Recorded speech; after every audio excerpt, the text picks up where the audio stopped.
حضرت سلیمان یہ اللہ کے بڑے ہی صالح بندے گزرے ہیں. حج بیت اللہ کے ارادے سے اپنے گھر سے نکلتے ہیں، ساتھ چند افراد ہیں، ساتھی ہیں، ان کو بھی لے کے راستے میں جاتے ہوئے ایک جگہ پہ تھک ہار کے بیٹھ جاتے ہیں. پڑاؤ ڈالا جاتا ہے کہ رکتے ہیں، قیام کرتے ہیں. باقی ساتھی کچھ کھانے پینے کے لیے چلے جاتے ہیں اور سامان لینے کے لیے چلے جاتے ہیں، کھانے پینے کا سامان لینے جاتے ہیں. جناب سلیمان اسی مقام پہ بیٹھ جاتے ہیں کہ میں سامان کی حفاظت کرتا ہوں، تم جاؤ اور کچھ لے کے آؤ. وہ چلے جاتے ہیں. اب اکیلا یہ شخص ہے.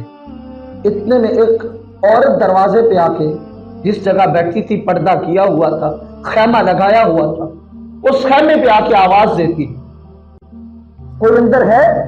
تو حضرت سلیمان اندر سے آواز دیتے ہیں، جی آپ کون بتائیے. کہا میں تم سے کوئی ضروری طلب رکھتی ہوں. تو آپ فرماتے ہیں کہ بتاؤ کیا طلب ہے، کوئی حاجت ہے تو بتاؤ، میں تمہاری حاجت کو پورا کروں. تو وہ عورت کہتی ہے مجھے کوئی اور حاجت نہیں ہے، میں اپنے من کی خواہش جس سے پورا کرتی چاہتی ہوں. تو حضرت سلیمان فرماتے ہیں اے عورت یہاں سے چلی جاؤ، میں اپنے رب سے ڈرتا ہوں، میں تمہارا چہرہ دیکھنا بھی نہیں چاہتا. مجھے حیا آتی ہے کہ میں اپنے رب کا بندہ ہوں اور میں کعبۃ اللہ کے حج کے لیے جا رہا ہوں، حج بیت اللہ کے لیے جا رہا ہوں. اس عورت نے کہا یہاں تو کوئی نہیں ہے، تم ہو اور میں ہوں، کوئی دیکھنے والا نہیں ہے. کہا اللہ کی قسم میرا رب ہر جگہ موجود ہوتا ہے اور میرا رب مجھے دیکھ رہا ہے، مجھے اپنے رب سے حیا آتا ہے، شرم آتی ہے. وہ عورت خیمے کا پردہ اٹھا کے اندر آتی ہے تو حضرت سلیمان چیخ مارتے اور بے ہوش ہو جاتے. وہ عورت چلے جاتی ہے.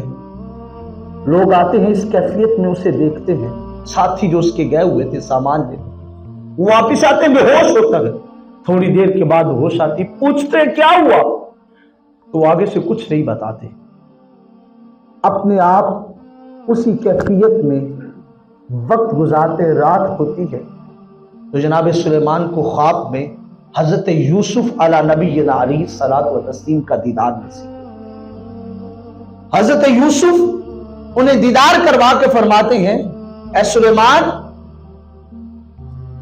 تجھے مبارک ہو.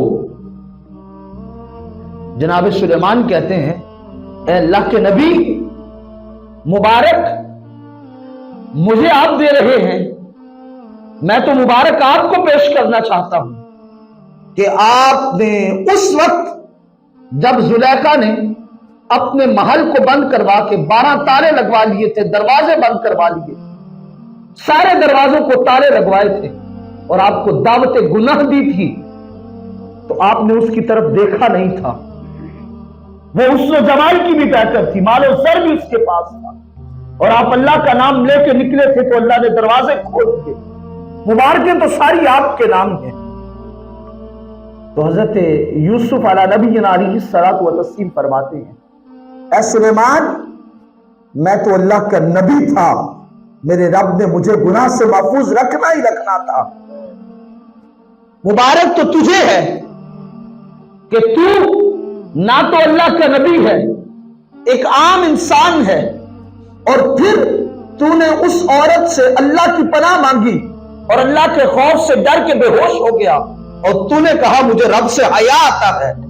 آج اللہ نے مجھے بھیجا ہی اس لیے ہے تیرے خواب میں جا کے تجھے اپنا دیدار بھی کرواؤں اور تجھے مبارک بھی دے کے آؤں کہ تو وہ خوش قسمت ہے جس نے سنت یوسف علی نبینا علیہ الصلوۃ والتسلیم کو ادا کیا. تو نے سنت یوسف کو ادا کیا ہے. کہا میں اس لیے تیرے پاس آیا ہوں تجھے اپنا دیدار بھی کرواؤں اور تجھے مبارکباد بھی دے کے جاؤں. اور بھائی میری بات یہاں سے سمجھ آ جانی چاہیے کہ جب بندہ اللہ سے حیا کرتا ہے تو اللہ بندے کو نوازتا بھی، اور جس بندے کے من میں حیا کی کیفیت نہیں پیدا ہوتی، اپنے رب سے نہیں ڈرتا، تو پھر وہ بندہ کسی بھی مقام پہ نہیں پہنچ سکتا. جو مرضی انداز اپنانے والا ہو۔ تو ایمان والے بندے کی صفت یہ ہے، ایمان والا بندہ کرتا کیا ہے؟ ایمان والا بندہ سب سے پہلے اپنے رب سے حیا کرنے والا ہوگا۔